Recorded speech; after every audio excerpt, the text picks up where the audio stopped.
नमस्कार दोस्तों, आपका स्वागत है स्टडी विथ एग्जाम टेंशन में। इस वीडियो में हमने बिहार टीचर ट्रांसफर 2026 से जुड़ी ताज़ा जानकारी विस्तार से साझा की है। यदि आप बिहार के नियोजित शिक्षक हैं, बेसिस शिक्षक हैं, सरकारी विद्यालय में कार्यरत शिक्षक हैं या बीपीएससी शिक्षक हैं, तो ये वीडियो आपके लिए बेहद महत्वपूर्ण है।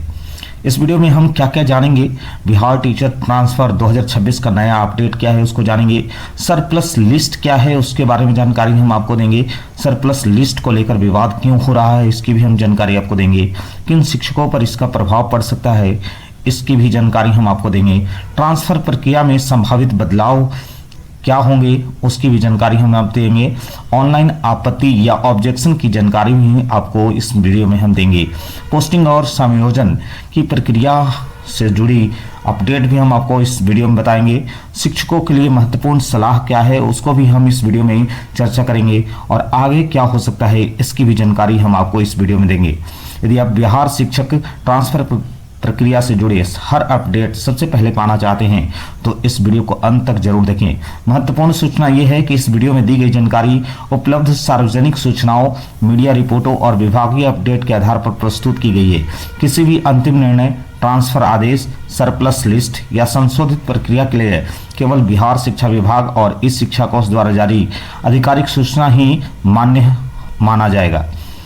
अगर वीडियो आपको उपयोगी लगे तो लाइक करिए, अपने शिक्षक साथियों के साथ शेयर करिए और ऐसे ही सटीक education update, Bihar teacher news, BPSC, current affairs, Bihar GK और एग्जाम प्रिपरेशन से जुड़ी वीडियो देखने के लिए study with exam tension channel को सब्सक्राइब करना नहीं भूलें। बेल आइकन जरूर दबा लें ताकि हर अपडेट सबसे पहले आपको मिल सके। तो चलिए शुरू करते हैं कि बिहार टीचर ट्रांसफर से रिलेटेड वो एक नया विवाद जो सामने आ रहा है उसको लेकर हम आपके समक्ष वीडियो लेकर आ चुके हैं। नमस्कार दोस्तों, स्वागत है फिर से एक बार स्टडी विथ एग्जाम टेंशन पर। जैसा कि आपको ज्ञात ही होगा कि ट्रांसफर प्रक्रिया शुरू हो चुकी है, ऑनलाइन आवेदन भी लिए जा रहे हैं, मगर इस शिक्षा पोर्टल खुलते ही इतना विवाद हो जाएगा शिक्षा विभाग ने सोचा नहीं था। डेट जरूर निर्धारित किया गया है, आवेदन भी लिए जा रहे हैं, मगर ट्रांसफर 2.0 में काफ़ी फॉल्ट देखने को मिल रहा है जिसका विभाग ये उम्मीद नहीं कर रहा था। यहाँ तक कि टीचर के अंदर भी ट्रांसफर प्रक्रिया को लेकर काफ़ी उत्सुकता थी, मगर विभाग ने रैशनलाइजेशन प्रक्रिया द्वारा जो सरप्लस टीचर की लिस्ट बनाई वो विवाद की वजह बन गई। दूसरी ओर TRE3 शिक्षकों को भी झटका दे दिया, जिससे वो ट्रांसफर प्रक्रिया शुरू होते ही विवाद थमने का नाम नहीं ले रहा है, क्योंकि TRE3 शिक्षक जो है वो ट्रांसफर प्रक्रिया के पात्र नहीं होंगे। विभाग का कहना है कि सरप्लस वाले शिक्षक से जुड़ा विवाद को जल्द ही ठीक कर लिया जाएगा। इसके लिए टीम युद्ध स्तर पर कार्य कर गए, क्योंकि कहीं संज्ञान में आया है कि किसी स्कूल के सभी शिक्षकों को इस शिक्षा कोष ने सरप्लस शिक्षकों की लिस्ट में शामिल कर दिया है। जी हाँ, हर स्कूल से 4, 5 या 6 शिक्षक सरप्लस शिक्षक की सूची में शामिल है। उनके पास सरप्लस शिक्षक का नोटिफिकेशन आया है। सूची किस आधार पर बनाई गई है इस बात को अभी तक कोई प्रमाण नहीं है। ये तो विभाग ही बता सकता है कि जो सरप्लस टीचर लिस्ट बनाई गई है वो किस आधार पर बनाई गई है, लेकिन हम इस वीडियो में जानेंगे कि सरप्लस टीचर होते क्या हैं उसको भी इस वीडियो में। तो चलिए शुरू करते हैं। तो आइए समझते हैं कि सरप्लस टीचर का मतलब क्या है, क्योंकि बहुत सारे हमारे शिक्षकगण को पता ही नहीं है कि सरप्लस शिक्षक होते क्या हैं। तो आइए मैं आपको बता देता हूँ। यदि किसी विद्यालय में स्वीकृत पदों की तुलना में अधिक शिक्षक कार्यरत हैं तो वहां उपलब्ध शिक्षकों को सरप्लस टीचर की श्रेणी में रखा जाएगा। ये उस विद्यालय में कुल उपस्थित बच्चों की संख्या और विषयों पर निर्भर करती है। ठीक इसके विपरीत जिन विद्यालयों में शिक्षक कम हैं वहां रिक्त पदों को भरने के लिए ट्रांसफर या समायोजन प्रक्रिया किया जाता है और उसके थ्रू ही यानी जो सरप्लस टीचर होते हैं वहां उस विद्यालय में जाते हैं।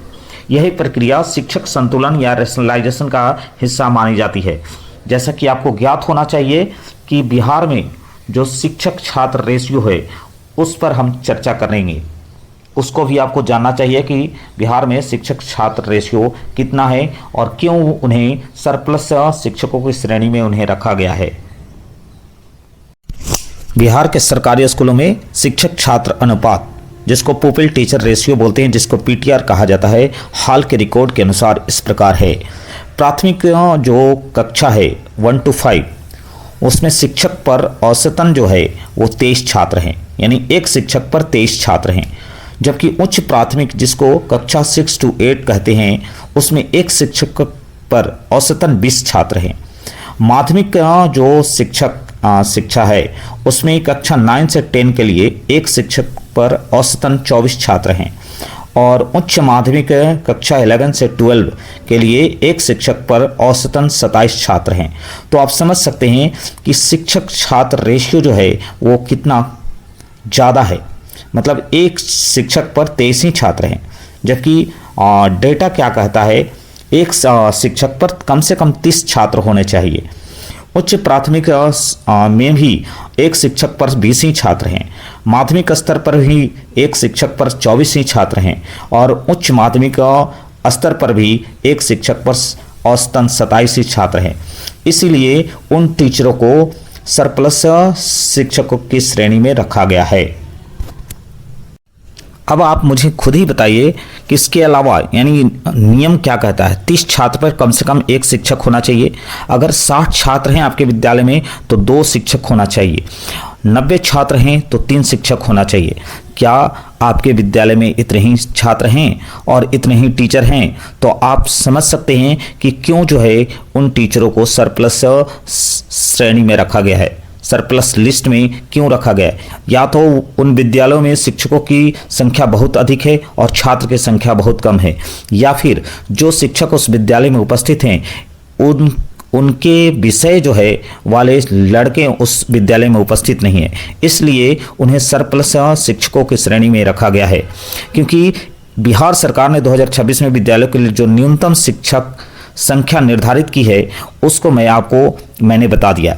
इसके बाद छात्र की संख्या बढ़ने पर निर्धारित मानकों के अनुसार शिक्षक की संख्या भी बढ़ाई जाती है। यानी आपके विद्यालय में अगर छात्र बढ़ेंगे तो आपके शिक्षक भी बढ़ाए जाएंगे। इसीलिए जिन शिक्षकों का नाम सरप्लस लिस्ट में आया है उसका आधार हमारे अनुसार तो यही माना जा रहा है। अब विभाग जो है किस आधार पर सरप्लस लिस्ट बनाई है ये तो विभाग ही बता सकती है।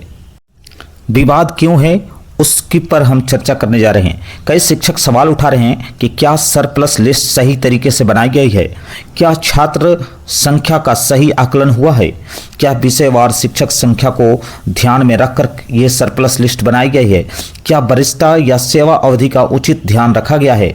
कुछ शिक्षकों का कहना है कि जिन विद्यालयों में वास्तव में शिक्षक की आवश्यकता है वहाँ भी कुछ नाम जो है सरप्लस सूची में आ गए हैं। इस कारण कई स्थानों पर आपत्ति दर्ज कराई जा रही है। इससे विवाद जो है बढ़ते जा रहा है। जैसा कि आपको मैंने बताया है कि कई विद्यालयों में ये संज्ञान में आया है कि वहाँ के इस शिक्षा कोर्स द्वारा सभी शिक्षकों को सरप्लस श्रेणी में डाल दिया गया है। तो इस वजह से ये विवाद विवाद बढ़ रहा है, क्योंकि जो लिस्ट सरप्लस की बनाई गई है उसमें बहुत सारी बातों को ध्यान रखा गया है या नहीं रखा गया, ये तो विभाग ही तय करेगा कि छात्र शिक्षक संख्या का जो आकलन है वो सही ढंग से हुआ है, विषयवार शिक्षकों की संख्या को ध्यान में रखा गया है या नहीं रखा गया है, वरिष्ठता और सेवा अवधि का उचित ध्यान रखा गया है या नहीं रखा गया है। इन सब सवालों के वजह से ये विवाद बढ़ता जा रहा है। यदि सरकार इस प्रक्रिया में सुधार करती है तो संभावित बदलाव इस प्रकार हो सकते हैं। छात्र संख्या का दोबारा सत्यापन किया जाएगा, विषयवार शिक्षक उपलब्धता की समीक्षा की जाएगी, ऑनलाइन आपत्ति दर्ज करने की सुविधा होगी, मेरिट और वरिष्ठता का आधार पर प्राथमिकता दी जाएगी, पारदर्शी ट्रांसफर प्रक्रिया हो जाएगी और रिक्त पदों पर अद्यतन सूची जारी किया जाएगा। यानी रिक्त पदों की अपडेटेड सूची जो है आपको जारी रखेगी। ध्यान रखें, इन बिंदुओं पर अंतिम निर्णय संबंधित विभाग के आधिकारिक आदेश से ही स्पष्ट होगा। इसमें हम कुछ नहीं कर सकते हैं कि जो सरप्लस लिस्ट बनाई गई है उसमें छात्र और शिक्षक संख्या का दोबारा सत्यापन किया गया है कि नहीं, विषयवार शिक्षकों की उपलब्धता ली गई है कि नहीं, ऑनलाइन आपत्ति दर्ज करने की आपको इसके लिए सुविधा सरकार देती है तो ज़्यादा ट्रांसफ़र आसान हो जाएगा। मेरिट और वरिष्ठता का अगर सरकार ध्यान देती है तो भी जो है विवाद खत्म किया जा सकता है। इससे ट्रांसफ़र प्रक्रिया पारदर्शी हो जाएगी और रिक्त पदों का जो अपडेट सामने आएगा उस वजह से आपको ट्रांसफ़र और ज़्यादा आसान बन जाएगा। इसलिए अंतिम निर्णय विभाग पर ही निर्भर करेगा कि विभाग आखिर इसमें क्या बदलाव करना चाहती है। क्या वो सरप्लस लिस्ट में बदलाव करेगी या उसी सरप्लस लिस्ट को के आधार पर जो है ट्रांसफ़र करेगी। हमारे शिक्षकगण को क्या करना चाहिए? जिन शिक्षक का नाम जो है सरप्लस लिस्ट में आया है वो घबराए नहीं। आधिकारिक पोर्टल पर उपलब्ध सूचना देखें। यदि आपत्ति दर्ज करने का अवसर मिले तो समय पर आवेदन करें। सभी आवश्यक दस्तावेज तैयार रखें। केवल विभागीय आदेश और आधिकारिक वेबसाइट पर भरोसा करें। सोशल मीडिया की अपुष्ट खबरों पर विश्वास न करें। सोशल मीडिया में क्या चल रहा है उस पर ध्यान न दें। शिक्षा विभाग इस पर वर्क कर रहा है। लिस्ट जो है वो मंगाई जाएगी जरूर। उसमें जो है जो भी शिक्षक सरप्लस में गलती से आ गए हैं उसका ध्यान रखा जाएगा। जहां तक कि विभाग कह रहा है कि हम इसको जल्द ही सॉर्ट आउट कर लेंगे। इसलिए जिन शिक्षकों का नाम भी सरप्लस लिस्ट में आया है वो घबराए नहीं। आधिकारिक पोर्टल पर उपलब्ध सूचना देखते रहें और उसी के अनुसार आप अपनी आपत्ति का अगर अवसर मिलता है तो उस समय पर आपत्ति अपना दर्ज करवाएं। ठीक है, आवेदन अगर आप देना चाहते हैं तो दीजिए और इसके लिए जो भी दस्तावेज है वो आप तैयार रखें और ट्रांसफ़र प्रक्रिया को में हिस्सा लें। इसके आगे क्या हो सकता है? यदि विभाग संशोधित सूची जारी करता है तो कुछ शिक्षकों के नाम हट सकते हैं जो सरप्लस लिस्ट में आ गए हैं। विभाग अगर उसमें संशोधन करता है तो उन शिक्षकों का नाम जो गलती से उस सरप्लस लिस्ट में चले गए हैं उनका नाम हट सकता है। कुछ नए नाम जोड़े जा सकते हैं। ट्रांसफ़र प्रक्रिया में समय लग सकता है और अंतिम पोस्टिंग आदेश बाद में जारी हो सकते हैं। इसके लिए सभी शिक्षक आधिकारिक अपडेट का इंतजार करें कि विभाग आखिर कर क्या रहा है। क्या संशोधित लिस्ट जारी करेगा? क्या शिक्षकों के नाम सरप्लस लिस्ट से हटाए जाएंगे जो गलती से उसमें जोड़े गए हैं? क्या ट्रांसफ़र प्रक्रिया बदलने वाली है? क्या ट्रांसफ़र प्रक्रिया में और अधिक समय लगने वाला है? क्या अंतिम पोस्टिंग का आदेश जो है वो बाद में जारी होगा? ये सभी निर्णय जो है वो विभाग पर निर्भर करेगा कि विभाग क्या कर रही है, वो किस तरह से लिस्ट में संशोधन करती है या उसी लिस्ट के साथ आगे बढ़ने का काम करेगी। दोस्तों, यदि यह जानकारी आपके लिए उपयोगी लगी हो तो वीडियो को लाइक करें, अपने शिक्षक साथियों के साथ शेयर करें और हमारे study with exam tension channel को सब्सक्राइब करना नहीं भूलें।